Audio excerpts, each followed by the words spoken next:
అందరికీ నమస్తే. మీ తెలుగు ట్రేడర్స్. ఈరోజు మనం signal bars and entry bars తర్వాయి భాగం గురించి తెలుసుకుందాం. Signal bars, other types. మనం ప్రీవియస్ వీడియోలో entry bars, signal bars, entry bars గురించి తెలుసుకున్నాం. వాటి యొక్క ప్రాముఖ్యత గురించి తెలుసుకున్నాము. వాటి ఇంపార్టెన్స్ గురించి తెలుసుకున్నాము. వాటి యొక్క క్యారెక్టరిస్టిక్స్ గురించి తెలుసుకున్నాము. ఈరోజు మిగతా టైప్ సిగ్నల్ బార్స్ గురించి మనం తెలుసుకుంటాము. సో వీటిల్లో వచ్చి inside bar, inside or inside pattern, 2 or 3 smaller inside bars in a row and out side bars. మనం ఈరోజు ఈ 3 రకాల ప్యాటర్న్స్ గురించి తెలుసుకుంటాం. 3 రకాల సిగ్నల్ బార్స్ గురించి తెలుసుకుందాము. ఒకటి inside bar, inside or inside patterns, outside bars. Inside bars. When an inside bar occurs after a big trend breakout bar, it could be simply a pause in the trend. Inside bar అంటే జనరల్గా ఇప్పుడు ఒక large bar ఇలాగా ఏర్పడింది అనుకున్నాం. Okay, so ఇలాంటి ఒక large bar ఏర్పడింది. ఏర్పడిన తర్వాత ఒక చిన్న స్మాల్ క్యాండిల్ స్టిక్ బార్ ఏర్పడింది. సో దీని యొక్క హై ఈక్వల్, దీని లో, దీని యొక్క హై, ఈ రెండు. ఫర్ ఎగ్జాంపుల్ ట్రెండ్ అనేది ఇప్పుడు పైకి వెళ్తుంది. సో మధ్యలో ఇక్కడ ఒక లార్జ్ బార్ ఏర్పడింది. తర్వాత ఒక చిన్న స్మాల్ క్యాండిల్ ఒకటి ఏర్పడింది, స్మాల్ క్యాండిల్ స్టిక్ ఒకటి ఏర్పడింది. దాని హై, దాని లో, మొత్తం ఈ బిగ్ బార్ లోపలే ఉంటుంది అనమాట, లోపల దాని. ఓకే, ఈ స్మాల్ క్యాండిల్ స్టిక్ యొక్క హై లో మొత్తం దాని బాడీ అంతా ఈ ప్రీవియస్ బిగ్ బార్ లోపలే, దాని ఏరియా లోపలే ఉంటుంది. సో దాన్ని మనం ఇన్సైడ్ బార్ అని పిలుస్తాం అన్నమాట. Okay, inside bar. ఇక్కడ మనం ఎగ్జాంపుల్ చూద్దాం. ట్రెండ్ అనేది ఇలా పైకి వెళ్తుంది అనమాట. ట్రెండ్ అనేది ఇక్కడ పైకి వెళ్తుంది. ఇక్కడ మీకు ఒక లార్జ్ క్యాండిల్ స్టిక్ ఏర్పడింది. తర్వాత చిన్న ఇన్సైడ్ బార్ వచ్చింది. దీని హై దీనిలో లోపలే ఉంది. దీనిలో ఇది ఇన్సైడ్ బార్ ఇక్కడ ఏర్పడింది. సో ఇన్సైడ్ బార్ ఏర్పడినంత మాత్రాన ట్రెండ్ అనేది రివర్స్ అయిపోదు. సో అది ఏంటంటే ఇట్స్ జస్ట్ ఎ పాజ్. ఇది ఒక పాజ్ మాత్రమే, అంటే చిన్న విరామం, జస్ట్ ఒక పాజ్ ఏర్పడ్డాయి కాబట్టి మనం టెన్షన్ పడిపోయి ట్రేడ్ అనేది ఎగ్జిట్ అవ్వక్కర్లేదన్నమాట. చిన్న విరామం, చిన్న బ్రేక్, మనం కంగారు పడాల్సిన పని లేదు. ట్రెండ్ అనేది చేంజ్ అయిపోదు, రివర్స్ అయిపోదు, ట్రెండ్ అనేది కంటిన్యూ అవుతుంది. ఇప్పుడు మనం కొన్ని ఎగ్జాంపుల్స్ చూద్దాము. ఒక బిగ్ బార్ ఏర్పడింది. సో తర్వాత ఒక ఇన్సైడ్ బార్ ఏర్పడింది. దీని యొక్క హై దీని లోపలే ఉందన్నమాట. దీనిలో హై మొత్తం బాడీ అంతా ఈ బిగ్ బార్, దీని హై లో మొత్తం బాడీ అంతా దీని ఏరియా లోపలే, ఈ బిగ్ బార్ లోపలే ఉందన్నమాట. So inside bar means, inside bar ఏంటంటే pause in the trend, continue అవుతుంది అనమాట. ఇక్కడ రైట్ సైడ్ మనం చూసినట్లయితే అదే ఇన్సైడ్ బారు ఇలా లాస్ట్ ఇలాగా మనకి ఒక బిగ్ బార్ ఏర్పడిన తర్వాత ఇన్సైడ్ బార్ ఏర్పడితే, ట్రెండ్ లైన్ బ్రేక్ అయ్యి మనకి ఇట్లా ఏర్పడితే ట్రెండ్ అనేది రివర్స్ అవుతుంది. It means end of the trend, end of the current trend. So ప్రస్తుతం నడుస్తున్న ట్రెండ్ ఎండ్ అయిపోతుంది. ఒక కొత్త ట్రెండ్ అనేది స్టార్ట్ అవుతుంది, న్యూ ట్రెండ్ అనేది స్టార్ట్ అవుతుంది. మనం ఒకవేళ ట్రేడ్లో ఉంటే ఎగ్జిట్ అయిపోవాలి, లేదంటే మనం దీని కింద మనం న్యూ ఎంట్రీ తీసుకోవచ్చు అన్నమాట. ఇక్కడ నుంచి ఇది డౌన్ అయిపోతుంది అన్నమాట. ట్రేడ్ అనేది ఇక్కడ ఈ బార్ యొక్క లో దగ్గర మనం ఎంట్రీ తీసుకోవచ్చు అన్నమాట. సో ఇన్సైడ్ బార్స్ అనేది మనకి ట్రెండ్ మధ్యలో వస్తుంది, ట్రెండ్ చివరన కూడా వస్తుంది. An inside bar after a swing move might mark the end of the swing, especially if its close is against the trend and other factors are in play like a trend line, trend channel line overshoot, a high or low to or a new swing high in a trading range. Also any small bar, whether or not it is an inside bar near an extreme of any large bar, trend bar, doji or outside bar can set up a reversal. ఇక్కడ మనం చూసినట్లయితే trend అనేది పైకి వెళ్తుంది. Trend channel line over shoot అయింది. ఈ trend lines గురించి next వీడియోలో మనం చెప్పుకుందాం. ఇది డబుల్ టాప్. సో ఇక్కడ ఇదే ఏరియా దగ్గర మళ్ళీ ఇక్కడ వచ్చి ఇక్కడ ఇది బిగ్ బార్ అనమాట. ఇది బిగ్ బార్, ఈ రెడ్ బార్ వచ్చి ఇన్సైడ్ బార్ ఏర్పడింది. ఇక్కడ ఎంట్రీ అనేది తీసుకోవచ్చు అనమాట. సో ఎండ్ ఆఫ్ స్వింగ్, ఇప్పుడు దీని మీనింగ్ ఏంటంటే ఎండ్ ఆఫ్ ఈ కరెంట్ యొక్క ట్రెండ్ ఎండ్ ఆఫ్ ట్రెండ్ ఎండింగ్కి వచ్చేసింది. సో ఎండింగ్ వచ్చేసింది, ఇన్సైడ్ బార్ వచ్చిందంటే ఎండింగ్ వచ్చేసింది.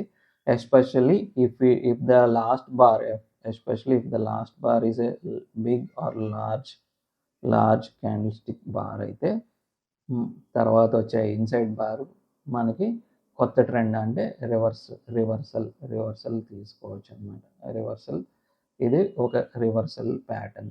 సో మనం రివర్స్ ట్రేడ్ కౌంటర్ ట్రెండ్ అనేది తీసుకోవచ్చు. రివర్సల్ ట్రేడ్ అనేది కౌంటర్ ట్రెండ్ తీసుకోవచ్చు అన్నమాట. ఈ కాంటెక్స్ట్ అనేది కూడా మనకి చాలా ఇంపార్టెంట్. ఈ trend channel line over shoot, double tap, ఇవన్నీ మనం ఏంటంటే ఇవన్నీ చూసుకుని ఆ తర్వాత మనం ఈ సిగ్నల్ బార్ని చూసుకొని మనం ట్రేడ్ అనేది తీసుకోవాలి. Any inside pattern is an inside bar that follows a large inside bar. Okay, it is 2 in a row with the second being inside the first. Okay, so and of the same size or smaller, and inside is even stronger with 3 in a row after protracted move, especially if there has been a trend line break. With the trend breakout from an inside pattern is often just a scalp and has a good chance of reversing before or after the profit target is reached, a failed final flag. However, a counter trend breakout or a reversal from a failed final flag often leads to a large reversal. ఈ ఎగ్జాంపుల్లో మనకి trend అనేది ఇలా కిందకి downwards ఉందన్నమాట. ఇక్కడ trend అనేది బాగానే నడుస్తుంది. సడన్గా మనకి ఏంటంటే ఇక్కడ మనకి రెండు ఇన్సైడ్ బార్స్ అనేది ఏర్పడింది అన్నమాట. ఏర్పడిన తర్వాత ఈ ట్రెండ్ అనేది ఇక్కడ మనకి 2 ఇన్సైడ్ బార్స్ ఏర్పడాయి. ఇప్పుడు దీని యొక్క హై లోలో ఇది ఉంది, దీని యొక్క హై లోలో ఈ బార్ ఉందన్నమాట. సో ఒక దాంట్లో ఇంకొకటి అనమాట, ఇన్సైడ్. సో ఇది లార్జ్ బార్ అనుకుందాం. దాంట్లో ఒక ఇన్సైడ్ బార్, దాంట్లో ఇంకొక ఇన్సైడ్ బార్. అప్పుడు ఇట్లా 2 ఇన్సైడ్ ప్యాటర్న్ వచ్చినప్పుడు ఏంటంటే ఇట్లాగా మనకి ఇన్సైడ్ బార్స్ వచ్చినప్పుడు ఏంటంటే ట్రెండ్ అనేది రివర్స్ అవుతుంది అని దాని మీనింగ్. ఇక్కడ చూసినట్లయితే ట్రెండ్ అనేది రివర్స్ అయ్యింది. ఇక్కడ చూసినట్లయితే మనకి ఇక్కడ లార్జ్ బార్ ఏర్పడిన తర్వాత 2 ఇన్సైడ్ బార్స్ ఐఐ ప్యాటర్న్ అనమాట.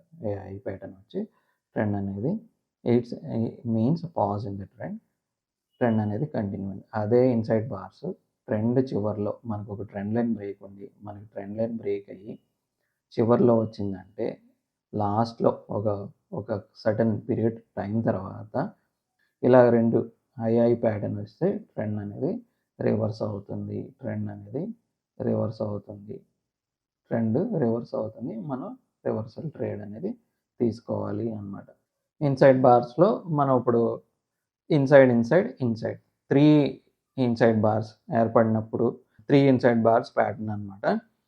ఇక్కడ మనం చూసినట్లయితే ట్రెండ్ అనేది డౌన్ వెళ్తుంది. సడన్గా 3 ఇన్సైడ్ 3 ఇన్సైడ్ బార్స్ అన్నప్పుడు ఇది చాలా స్ట్రాంగ్ సిగ్నల్ అని దీని మీనింగ్. స్ట్రాంగ్ సిగ్నల్ ట్రేడ్ అనేది తీసుకోవచ్చు. ఇక్కడ ఇక్కడ మీరు ఎంట్రీ తీసుకోవచ్చు అన్నమాట. సో ట్రెండ్ అనేది రివర్స్ అవుతుంది. ఇన్సైడ్ లాగే ఇది కూడా సేమ్ కాదు, ఇది స్ట్రాంగ్ సిగ్నల్ అనమాట. ట్రెండ్ అనేది రివర్స్ అవుతుంది, ట్రేడ్ అనేది రివర్స్లో తీసుకోవాలి. లాస్ట్ ఎగ్జాంపుల్ తీసుకున్నాం కదా మనం, లార్జ్ బాడీ ఇన్సైడ్ ట్రెండ్ అనేది కంటిన్యూ అవుతుంది. It's just a pause in the trend and end of the trend line break. ఈ కాంటెక్స్ట్ అనేది మనకి చాలా ఇంపార్టెంట్ అనమాట. కాంటెక్స్ట్ అనేది చాలా ఇంపార్టెంట్. సింపుల్గా ఇలా ఇన్సైడ్ బార్స్ వచ్చాయి కదా అని మనం ట్రేడ్ తీసుకోకూడదు. కాంటెక్స్ట్ చూసుకుని మనం ట్రెండ్ లైన్ ఓవర్ షూట్ అయిందా, ఇట్లాంటివన్నీ మనం చూసుకొని మనం ట్రేడ్ అనేది తీసుకుంటాం అనమాట. మనం ఇంకో ఎగ్జాంపుల్ చూద్దాం. ఈ ఎగ్జాంపుల్ ఏంటంటే మనకి ట్రెండ్ అనేది ఇట్లా పైకి వెళ్ళి మళ్ళీ పుల్ బ్యాక్ వచ్చి పైకి వెళ్ళి పుల్ బ్యాక్ వచ్చి ఇట్లా వెళ్తుంది అనమాట. పుల్ బ్యాక్స్ ఏర్పడుతూ ఉంటాయి. ఈ పుల్ బ్యాక్స్ని మనం ఫ్లాగ్స్ అని కూడా పిలుస్తాం. పుల్ బ్యాక్స్ని మనం ఫ్లాగ్స్ అని కూడా పిలుస్తాము. ఫ్లాగ్ అని కూడా పిలుస్తాము. పుల్ బ్యాక్స్ని మనం ఫ్లాగ్స్ అని కూడా పిలుస్తాము. సో ఎందుకు ఫ్లాగ్స్ ఏంటంటే ఇప్పుడు మనం జనరల్గా మనం ఇట్లా ఇది ట్రెండ్ అనేది పైకి వెళ్ళినప్పుడు మళ్ళీ ఇలా డౌన్ అవుతే దీన్ని ఫ్లాగ్ అంటాము. దీన్ని పోల్ అని పిలుస్తాం అనమాట. Flagpole. సో ఈ ఫ్లాగ్ పోల్ ఇది ఏంటంటే మనకి ట్రెండ్ ప్యాటర్న్ అనేది ఇట్లా ఫ్లాగ్ రూపంలో, ఈ పుల్ బ్యాక్ అనేది ఫ్లాగ్ రూపంలో ఉంటుంది. ఇలా మనకి ఇన్సైడ్ బార్స్ వచ్చినప్పుడు ఏంటంటే ఈ ఫ్లాగ్ అనేది ఫైనల్ ఫ్లాగ్ అవుతుంది అనమాట. ఈ పుల్ బ్యాక్ని మనం ఫైనల్ ఫ్లాగ్ అంటాం. షార్ట్ ఫామ్లో ఎఫ్ఎఫ్ అంటారు. ఇది మనకి ఫైనల్ ఫ్లాగ్ అవుతుంది. ఫైనల్ ఫ్లాగ్ అంటే ఇంకా ట్రెండ్ అనేది అయిపోయింది, ట్రెండ్ ఎండింగ్కి వచ్చేసింది. ఓకే, ట్రెండ్ అనేది ఎండింగ్కి వచ్చేసింది, కొంచెం పైకి వెళ్తుంది అనమాట. తర్వాత ఏంటంటే ట్రెండ్ అనేది కొంచెం పైకి వెళ్ళి రివర్స్ అయితే అయిపోతుంది అనమాట. ఇట్లా ఈ ఇన్సైడ్ ప్యాటర్న్స్ వచ్చినప్పుడు ఏంటంటే ట్రెండ్ అనేది ఒక్కొక్కసారి రివర్స్ వెంటనే అయిపోవచ్చు, లేదంటే పైకి వెళ్ళి రివర్స్ అవుతుంది అనమాట.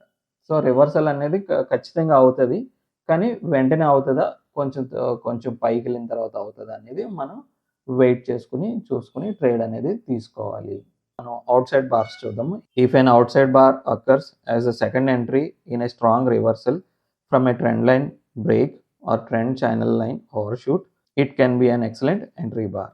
ఒక ఎగ్జాంపుల్ చూద్దాం. మనం ట్రెండ్ అనేది పైకి వెళ్తుంది అనమాట. ట్రెండ్ లైన్ అనేది బ్రేక్ అయింది. ఇక్కడ చూసినట్లయితే మనకి ట్రెండ్ లైన్ అనేది బ్రేక్ అయింది అనమాట. ఇక్కడ చూడండి, ఇది అవుట్ సైడ్ బార్. ఈ స్మాల్ బార్ని మొత్తానికి ఓవర్కమ్ చేసింది. మనం జనరల్గా క్యాండిల్ స్టిక్ ప్యాటర్న్స్లో ఎన్గల్ఫింగ్ ప్యాటర్న్స్ మనం మీకు గుర్తు రావచ్చు. సో ఎన్గల్ఫింగ్ ప్యాటర్న్లో ఉందన్నమాట. సో ఇక్కడ అవుట్ సైడ్ బార్ దీన్ని పూర్తిగా ఓవర్కమ్ చేసి ఎన్గల్ఫ్ చేసేసినప్పుడు ట్రెండ్ అనేది రివర్స్ అవుతుంది. కాంటెక్స్ట్ అనేది మనం చూసుకుని మనం ట్రేడ్ అనేది తీసుకుంటాం అనమాట. ఇంకో ఎగ్జాంపుల్ చూద్దాము. మనకి ఏంటంటే out side bars middle of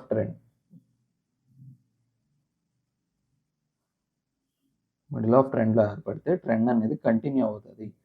out side bar అంటే దాని స్ట్రాంగ్గా ఉంది, ట్రెండ్ స్ట్రాంగ్గా ఉంది, దాని స్ట్రెంగ్త్ చూపిస్తుంది అనమాట. ఆ ట్రెండ్ స్ట్రెంగ్త్ అనేది చూపిస్తుంది. సో ట్రెండ్ అనేది కంపల్సరీగా పైకి అనేది వెళ్తుంది. అదే అవుట్ సైడ్ బార్ మనకి ఎండ్ ఆఫ్ ద ట్రెండ్లో వస్తే మాత్రం రివర్సల్ అనమాట. ఎండ్ ఆఫ్ ట్రెండ్లో ఏర్పడితే మనకి ట్రెండ్ అనేది రివర్స్ అవుతుంది. సో రివర్స్ అవుతుంది, మనం రివర్సల్ ట్రేడ్ తీసుకోవాలి అని దాని మీనింగ్ అనమాట. ఎంట్రీ ఇక్కడ తీసుకుంటాం అనమాట. ట్రెండ్ లైన్ బ్రేక్ ఉండాలి, ప్రొటెక్టెడ్ మూవ్, ఆల్రెడీ ఎస్టాబ్లిష్ అయిన ట్రెండ్ కొనసాగుతున్న ట్రెండ్ చివరిలో మనకి అవుట్ సైడ్ బార్ ఏర్పడినప్పుడు ట్రెండ్ అనేది రివర్స్ అవుతుంది. సో మనం రివర్సల్ ట్రేడ్ అనేది తీసుకోవాలి. When ever A trader is uncertain about what to do, the best decision is to wait for more price action. Okay, more price action to develop. మీకు ఎప్పుడైనా confuse అవుతున్నారు అనుకుంటే, confusion ఏర్పడుతుంది అన్నప్పుడు మీరు వెయిట్ చేసి అన్ని జాగ్రత్తగా చార్ట్ని అనేది జాగ్రత్తగా రీడ్ చేసి మీరు ట్రేడ్ అనేది తీసుకోండి. చార్ట్ రీడింగ్ అనేది కంపల్సరీగా జాగ్రత్తగా చేసుకోవాలి. చార్ట్ రీడింగ్ అనేది పర్ఫెక్ట్గా చేయండి. కన్ఫ్యూజ్ వచ్చినప్పుడు బ్యాక్ టు బేసిక్స్ ఒకసారి చూసుకుని మీరు ట్రేడ్ అనేది చేయండి. That's it guys. ఇంతటితో signal bars and entry bars part complete చేసాము. నెక్స్ట్ వీడియోలో మనం ట్రెండ్ ఛానల్ లైన్స్ గురించి తెలుసుకుందాము. అలాగే మీకు ఈ పీపీటీ మెటీరియల్ అనేది ప్రొవైడ్ చేయబడుతుంది. మీకు ఈ వీడియో కనుక నచ్చినట్లయితే please like, share and subscribe. మీకు కనుక ఏమైనా డౌట్లు ఉంటే కామెంట్ చేయండి. మీ కామెంట్స్కి నేను రిప్లై ఇస్తాను. అలాగే నా ఈమెయిల్ అడ్రస్ కూడా ప్రొవైడ్ చేయబడుతుంది. ఈమెయిల్ పెట్టొచ్చు. మీకు ఈమెయిల్ పెట్టండి, నేను రెస్పాండ్ అవుతాను. Thank you guys. ఇంతటితో ఈ వీడియో సమాప్తం. మళ్ళీ వేరొక వీడియోతో మళ్ళీ కలుద్దాం. అంతవరకు మీ తెలుగు ట్రేడర్స్. Thank you.